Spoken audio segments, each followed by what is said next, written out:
Rejoignez-moi sur Patreon pour accéder à l'ensemble de mon contenu inédit. Des épisodes spéciaux, des cours en visio, des apéros philo, un moyen simple de soutenir mon travail tout en vous donnant matière à penser. Je vous attends sur Patreon, le lien est dans la description. Bonjour à tous. Aujourd'hui, on va parler de l'art de la guerre de Sun Tzu. L'art de la guerre est un manuel, je devrais même dire, le manuel de référence en termes de stratégie militaire, le plus cité et le plus commenté encore de nos jours. Il a été écrit entre le 6e et le 3e siècle avant Jésus-Christ. La datation exacte est difficile, d'autant plus difficile que son auteur, Sun Tzu, est un personnage mystérieux. Certains spécialistes prétendent même qu'il n'aurait tout simplement jamais existé, ou en tout cas qu'on n'aurait pas de réelles preuves de son existence. Tandis que pour d'autres, il s'agirait d'un noble originaire du royaume de Qi, qui aurait étudié l'art militaire pendant des années, avant de devenir conseiller du roi. Et ces conseils auraient permis au roi de l'époque de conquérir de nombreuses régions du territoire de Chine, puisqu'à l'époque, la plupart des guerres étaient d'ordre interne. Mais que Sun Tzu ait réellement existé ou pas, en réalité peu importe. Parce que ce qui va nous intéresser aujourd'hui, c'est le contenu de son livre, L'art de la guerre. L'art de la guerre, qui, je le précise tout de suite, n'est pas un livre de philosophie, mais qu'on peut appréhender de manière philosophique. L'art de la guerre, c'est un rapport au conflit, c'est un rapport à l'efficacité et à l'intelligence, dont on peut tirer des choses philosophiquement parlant. Et c'est ce qu'on va essayer de faire tout au long de cet épisode. Alors je vais commencer en vous racontant une anecdote qu'on attribue à Sun Tzu, une anecdote qui va nous mettre un peu dans l'ambiance. Sun Tzu propose au roi de lui montrer comment on dirige une armée. Et pour ça, il lui demande de réunir ses 180 domestiques. Le roi a plusieurs maîtresses, Sun Tzu en choisit 2, et il les nomme officiers. Et là, il leur dit qu'à son signal, elles devront se tourner vers la droite. Sun Tzu dit « à droite », et les 2 maîtresses éclatent de rire. Elles ne prennent pas le jeu au sérieux. Sun Tzu se tourne vers le roi et lui dit « lorsque l'ordre n'est pas exécuté, c'est qu'il n'a pas été énoncé clairement. C'est donc le général qui est en tort. » Il se retourne vers les maîtresses, il leur demande si elles savent distinguer leur droite de leur gauche. La réponse est oui. Il leur répète qu'à son signal, elles devront se tourner vers la droite. À droite. Les maîtresses éclatent de rire à nouveau. Et là, Sun Tzu se retourne vers le roi et il dit « lorsque l'ordre n'est pas exécuté, alors qu'il a été énoncé clairement, ce sont les officiers qui sont en tort. » Et il fait exécuter les 2 maîtresses. Pour de vrai. À partir de là, tous les domestiques ont joué le jeu. Ou plutôt, ils ont compris que ce n'était pas un jeu. Et ils se sont mis à obéir comme un seul homme.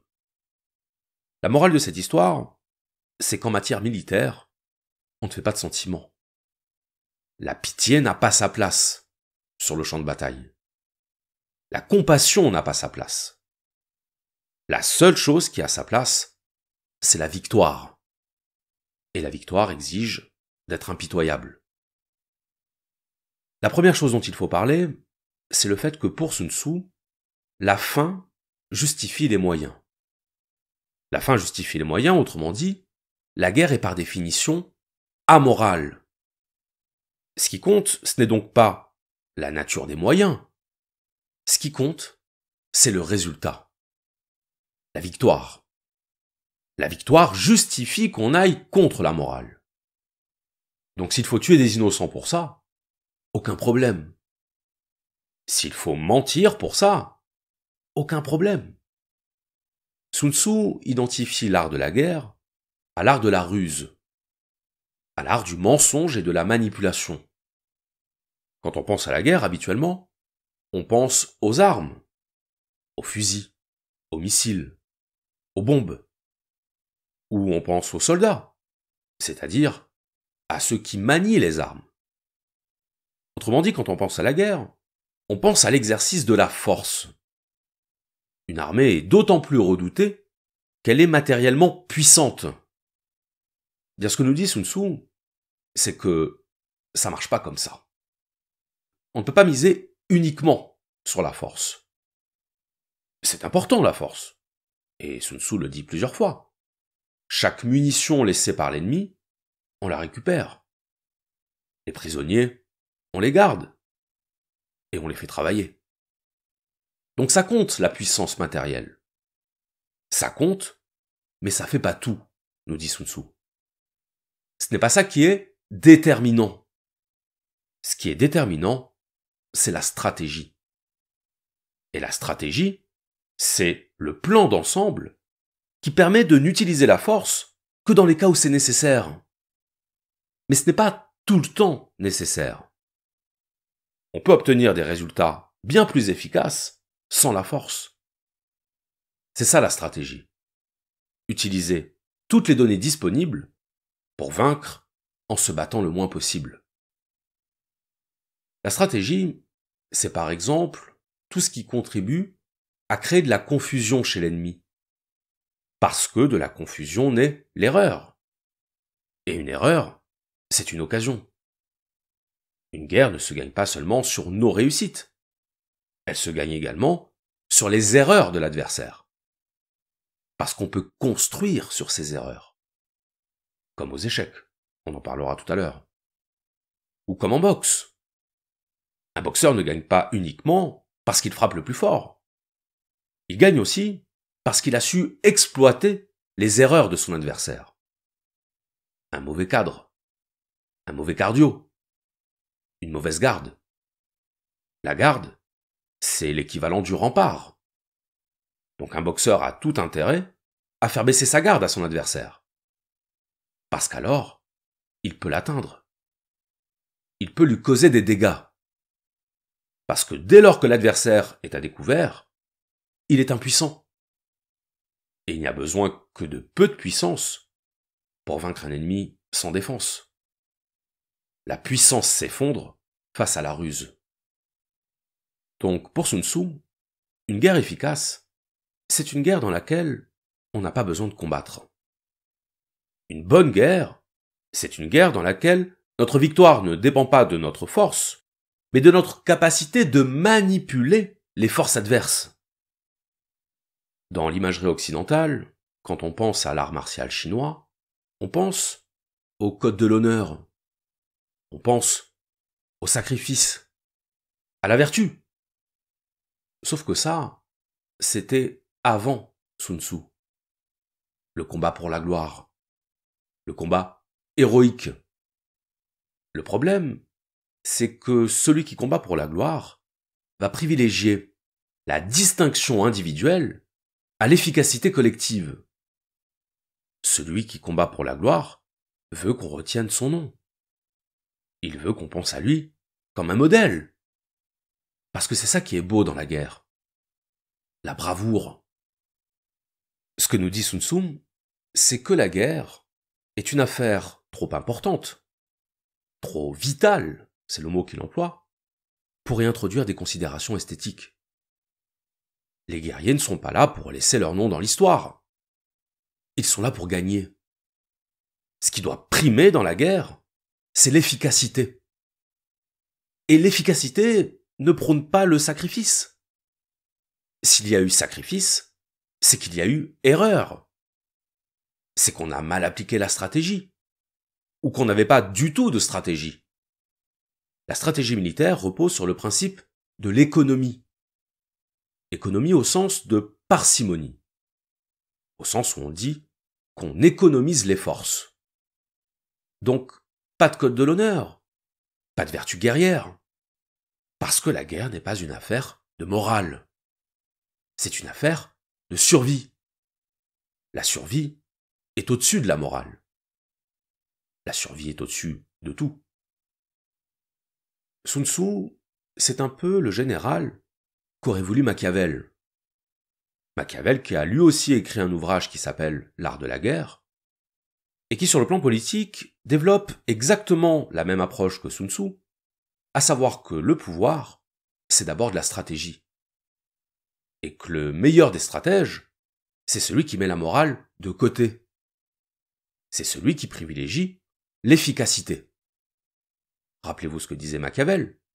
Il disait que le prince devait maîtriser l'art de la simulation et de la dissimulation. Qu'être juste n'était pas une finalité en soi. Qu'il fallait être juste quand c'était utile, mais ne pas hésiter à être injuste quand c'était plus utile. Raison pour laquelle, quand on lui demandait s'il valait mieux être craint ou être aimé, Machiavel répondait qu'il valait mieux être craint. Parce qu'on se soumet plus facilement par crainte que par amour. Preuve en est qu'après avoir tué les 2 maîtresses du roi, tout le monde a filé droit. On ne fait pas d'omelette sans casser des œufs. Bien de la même façon que le critère de Machiavel, c'est l'utilité pour le pouvoir, le critère de Sun Tzu, c'est l'utilité pour la victoire. Et quand Machiavel dit que le prince doit maîtriser l'art de la simulation et de la dissimulation, Sun Tzu dit quant à lui, je cite, « Toute guerre est fondée sur le semblant. » Sur le semblant, c'est-à-dire sur les apparences. Et donc sur la falsification des apparences. On veut attaquer par l'ouest, on fait mine d'attaquer par l'est. On dispose d'une armée puissante, on fait mine d'être affaibli. Et inversement. Bref, on fait tout pour tromper l'adversaire. Pour tromper sa perception. C'est presque du Descartes avant l'heure. L'idée que nos perceptions sont trompeuses. Et qu'il faut se fier, non pas à sa perception, mais à sa raison. Donc si vous êtes sur le champ de bataille, et qu'au loin, vous apercevez de la fumée, vous allez vous dire, les ennemis sont là. Ils ont établi leur campement. Et ils font du feu pour faire bouillir la marmite. Et maintenant qu'on les a localisés, on va pouvoir les encercler et se jeter sur eux. Sauf que, le temps que vous arriviez jusqu'à eux, c'est vous qui vous êtes fait encercler. Parce que le feu avait été allumé intentionnellement pour vous attirer jusque-là. Parce que, voyant ce feu, vous en avez déduit que l'ennemi était là, et qu'il fallait y aller. Mais vous ne vous êtes pas dit que votre ennemi avait anticipé cette réaction. Vous êtes tombé dans son piège. L'art de la guerre n'est donc pas seulement l'art de la simulation. C'est aussi l'art de l'anticipation. L'anticipation qui dépend justement de la raison. Qu'est-ce que la raison, sinon l'outil qui permet d'anticiper ce qui va arriver à partir de ce qui est? C'est la définition de l'intelligence. Observation, compréhension, adaptation. L'intelligence, c'est une projection dans la causalité. Projection parce que ce n'est pas encore arrivé. Dans la causalité parce que les faits sont déterminés par la causalité. Tout ce qui arrive a des raisons d'arriver. L'intelligence, c'est être capable de créer des situations dont les conséquences sont prévisibles et d'exploiter ces conséquences à son avantage. La guerre, selon Sun Tzu, c'est une partie d'échecs. Ou de jeu de Go, si on veut rester dans la culture chinoise.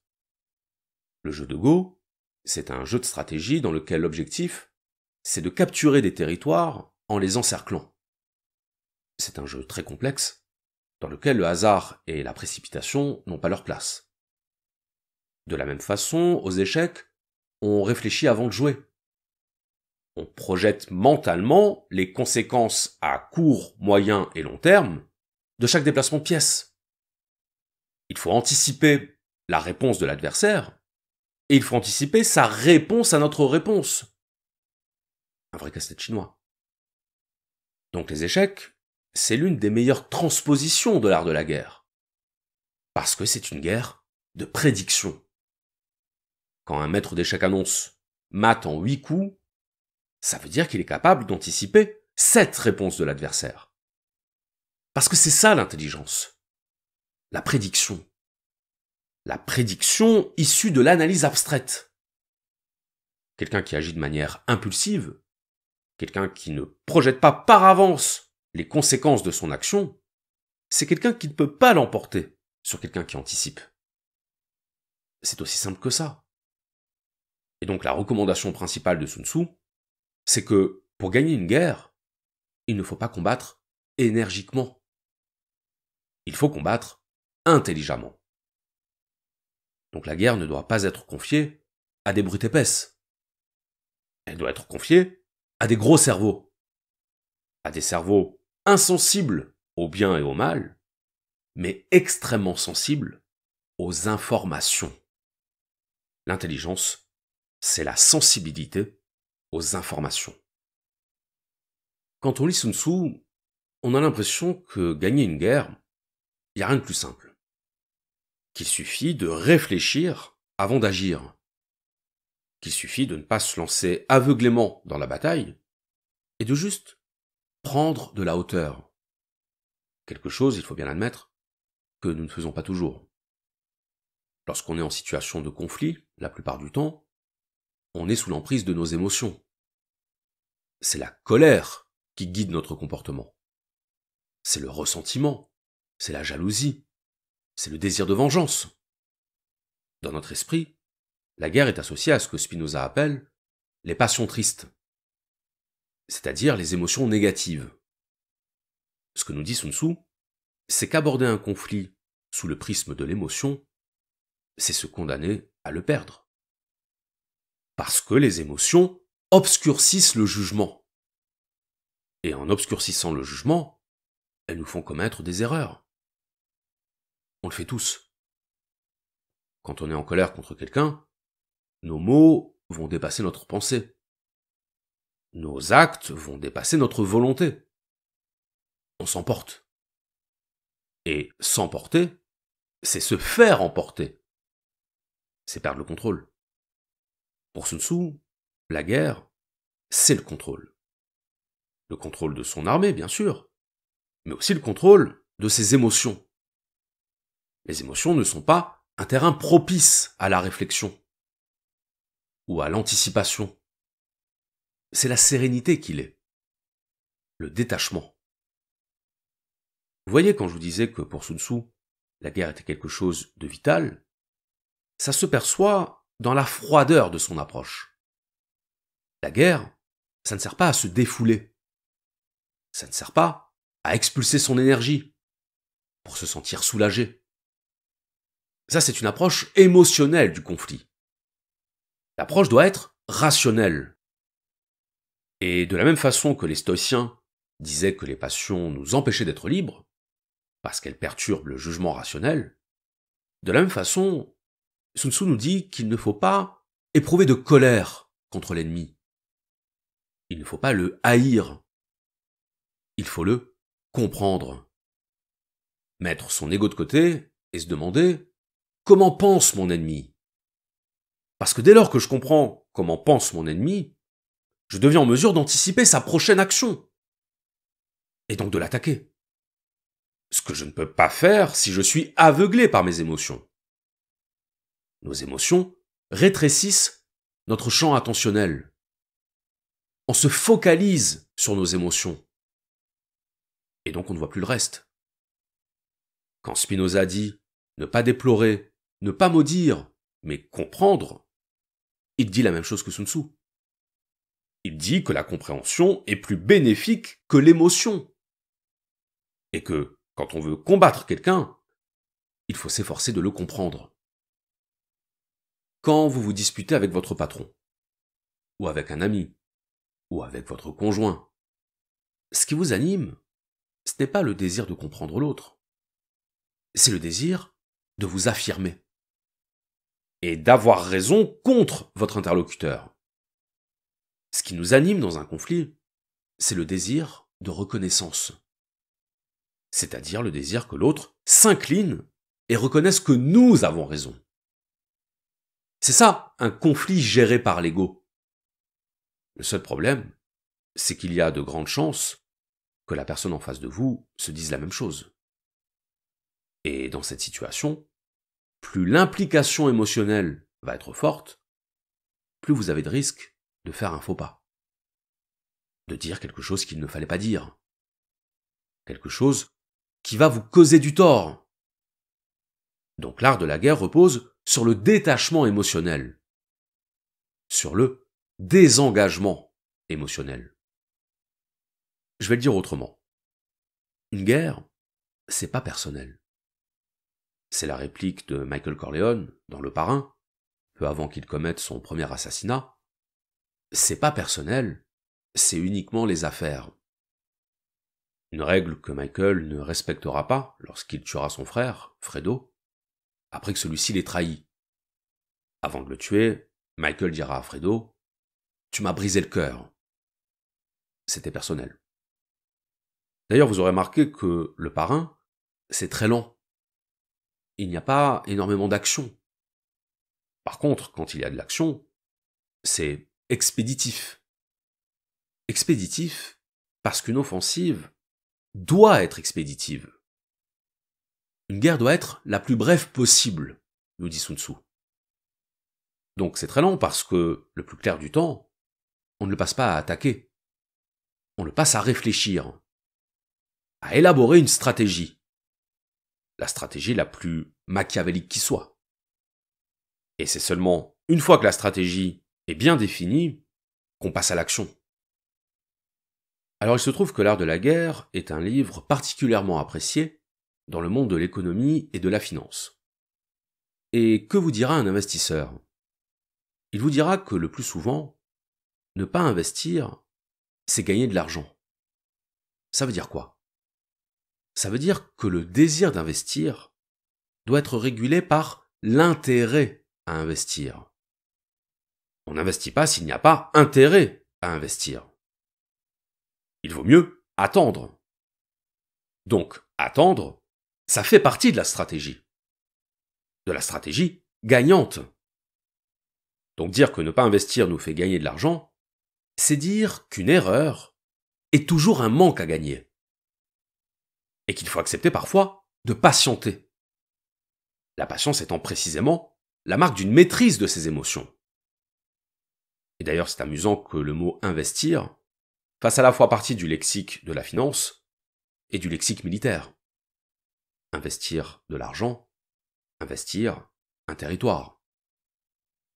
On parlait du Parrain et du fait qu'on trouvait dans le Parrain certaines allusions à l'art de la guerre de Sun Tzu.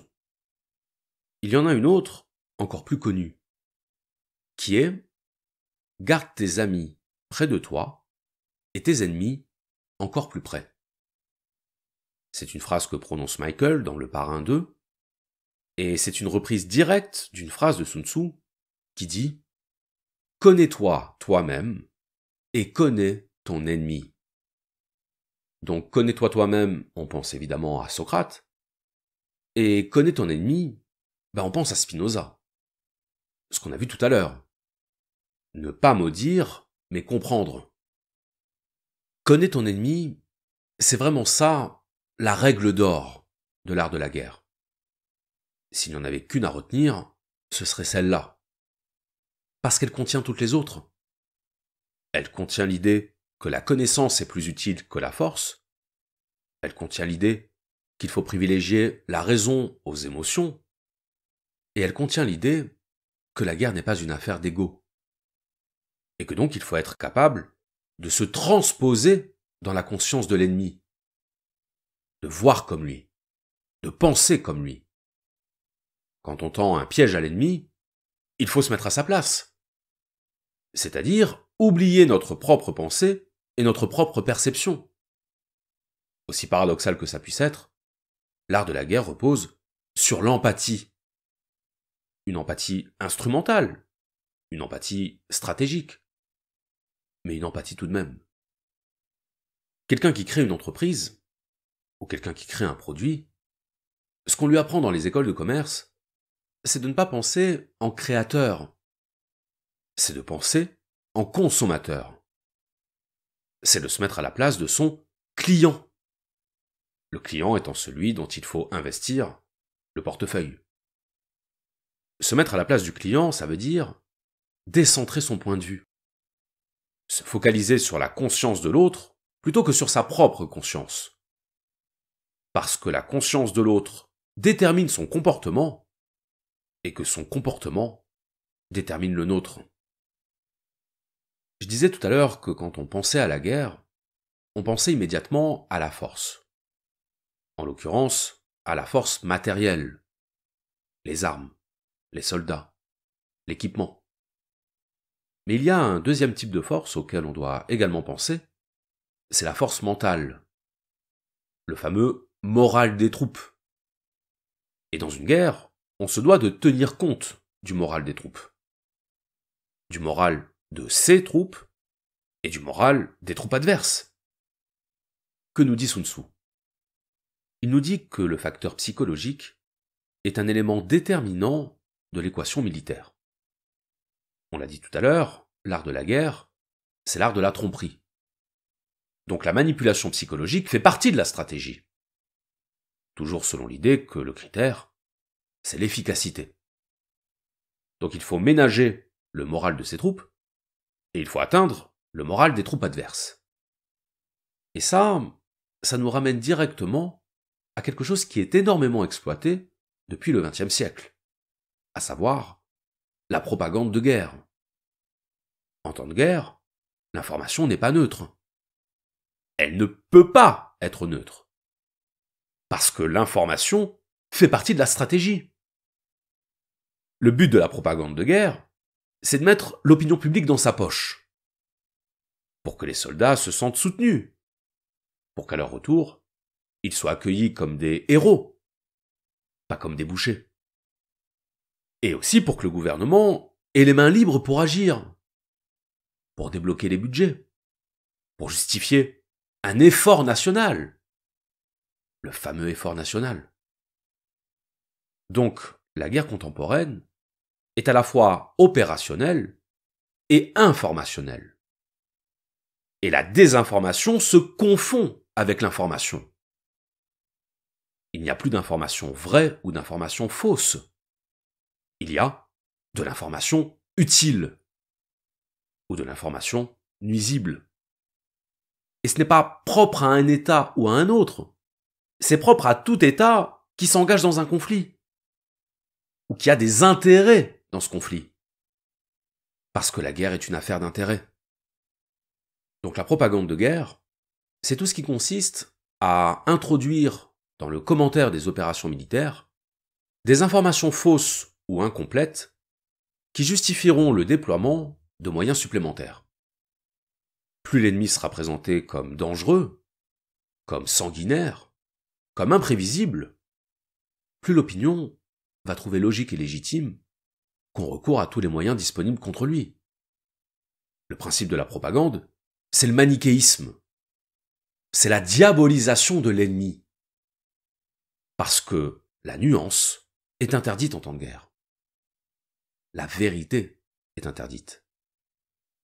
Comme le disait Noam Chomsky, le but de la propagande, c'est la fabrique du consentement. Et dès lors que vous vous prononcez sur un conflit, dès lors que vous vous prononcez sur qui a tort ou qui a raison, sur la base des informations émanant de l'appareil médiatique de l'État auquel vous appartenez, vous devenez un relais de cette propagande. Un élément des forces psychologiques engagées dans le conflit. Que vous le vouliez ou non. Et encore une fois, le propos n'est pas de savoir si c'est bien ou si c'est mal. Le propos est de savoir, est-ce que c'est efficace? Oui, c'est efficace. Et pour Sun Tzu, tout ce qui est efficace doit être mobilisé. Donc bien sûr, à son époque, il n'y avait pas de propagande de guerre, puisqu'il n'y avait pas de moyens de communication à grande échelle. Mais le principe reste le même. La désinformation, la manipulation, au profit de l'intérêt supérieur de la nation. Savez-vous comment on appelle le fait d'entretenir des relations secrètes avec un ennemi en temps de guerre? On appelle ça intelligence avec l'ennemi. Pas connivence, pas complicité, intelligence. À croire que même au niveau de la désignation juridique, l'intelligence va de pair avec la malfaisance. Dans le mythe de Prométhée, l'intelligence est symbolisée par le feu. Parce que le feu, c'est une source de lumière. Et que plus on a de lumière, plus on peut voir loin. L'intelligence, c'est la capacité à voir loin. À voir l'enchaînement des étapes. L'intelligence, c'est ce qui rend prévoyant. On voit avant. Avant quoi? Avant d'agir. On voit les conséquences déclenchées par notre action avant que cette action n'ait eu lieu. En grec, Prométhée veut dire le prévoyant. C'est lui que les dieux ont désigné pour créer les animaux sur Terre. Et mal avisé pour le coup, il laisse son frère Épiméthée s'en occuper à sa place. Épiméthée se met au travail, il répartit les forces et les faiblesses. Certains auront des plumes, d'autres des poils. Certains auront des cornes, d'autres des griffes. Il fait ça très bien. Sauf qu'il oublie l'homme. L'homme se retrouve nu. Nu, donc désemparé, à la merci des autres espèces. Pour corriger le tir, Prométhée va dérober le feu sacré de l'Olympe pour le donner aux hommes. Munis du feu, les hommes deviennent intelligents. Ils deviennent éclairés. Et depuis, l'homme s'est hissé au sommet de la chaîne alimentaire. L'origine du pouvoir de l'homme, c'est son esprit. Un esprit qu'il peut prolonger dans la matière par l'intermédiaire de ses mains. Sans l'intelligence, l'homme aurait déjà disparu. Il se pourrait d'ailleurs qu'il disparaisse à cause de son intelligence. Mais c'est une autre histoire. Tout ça pour dire que ce qu'a compris Sun Tzu, c'est le primat de l'esprit sur la matière. C'est le fait que quand une armée triomphe, c'est son intelligence qui triomphe. L'intelligence, c'est la manipulation spirituelle des forces matérielles. Dans l'épisode biblique du Jardin d'Éden, le serpent parvient à convaincre Ève, puis Adam, de goûter le fruit défendu. Qu'a-t-il fait pour les convaincre? Il les a séduits. Il leur a dit, « Si vous goûtez ce fruit, vos yeux s'ouvriront et vous serez comme Dieu. Vous connaîtrez le bien et le mal. » Ça donne envie. Surtout quand on n'a aucune idée de ce qu'est la distinction entre le bien et le mal. Avec cette stratégie, le serpent était sûr d'arriver à ses fins. Parce qu'il a donné à Adam et Ève une motivation à enfreindre l'interdit. Il ne les a pas forcés, il ne les a pas contraints, il les a séduits. Et si le serpent est bel et bien Satan, ou l'un de ses disciples, on comprend en quoi la séduction constitue la stratégie du mal. Satan a comme surnom le tentateur. Et étymologiquement, séduire, ça veut dire dévier. Ça veut dire détourner. Détourner du bien et du droit chemin. L'être humain est corruptible. Et ce qui le rend corruptible, ce sont ses passions. Ce sont ses désirs. L'être humain possède le désir, et Satan, c'est celui qui tire les ficelles de notre désir pour nous amener à commettre le péché. Le péché étant ce qui nous lie à la matière. Satan a besoin de montrer à Dieu que l'être humain est vil, qu'il est littéralement indigne. Satan a refusé de se prosterner devant Adam, comme Dieu le lui avait demandé. Il a refusé de se prosterner devant un être indigne, et c'est la raison pour laquelle Dieu l'a déchu. Satan était un ange. Il est devenu un démon. Un ange maléfique, pour n'avoir pas voulu reconnaître la grandeur de l'homme.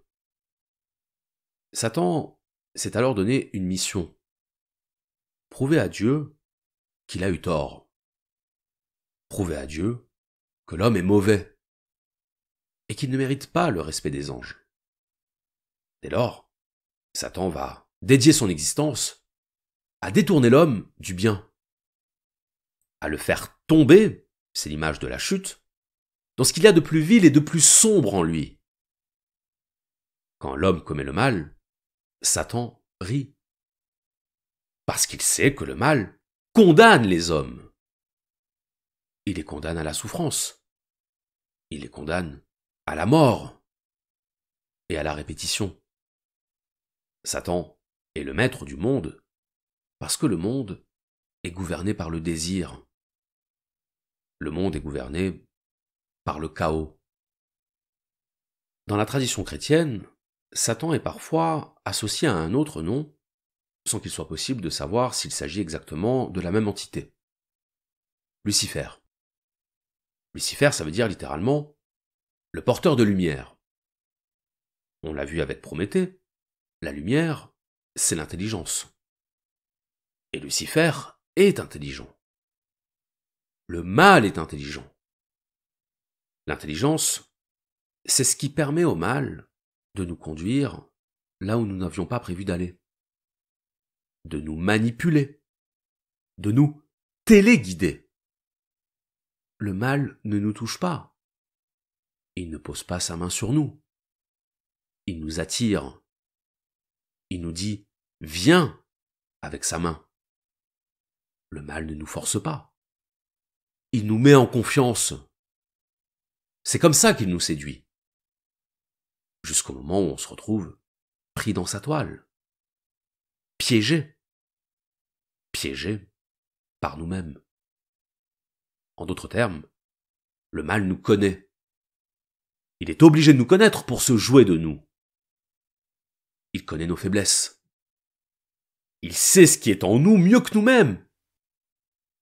Le mal opère par la suggestion, c'est-à-dire en amenant sa proie à agir volontairement et en s'appuyant sur notre nature pour faire de nous ce qu'il veut. C'est ça, l'intelligence maléfique. L'intelligence qui nous connaît et qui utilise sa connaissance de ce que nous sommes pour parvenir à ses fins. Moralité, la chose la plus dangereuse au monde, la chose la plus à craindre au monde, le mal, ne triomphe pas par la force. Il triomphe par la connaissance et par l'intelligence. L'intelligence, c'est la véritable force, car elle est la puissance de l'esprit, et que l'esprit est capable de tout. Le point commun entre Satan et Sun Tzu, c'est d'avoir compris ça. C'est d'avoir compris que la connaissance de l'adversaire rendait possible la victoire contre l'adversaire. Et que, quand on utilise l'intelligence, le combat devient superflu.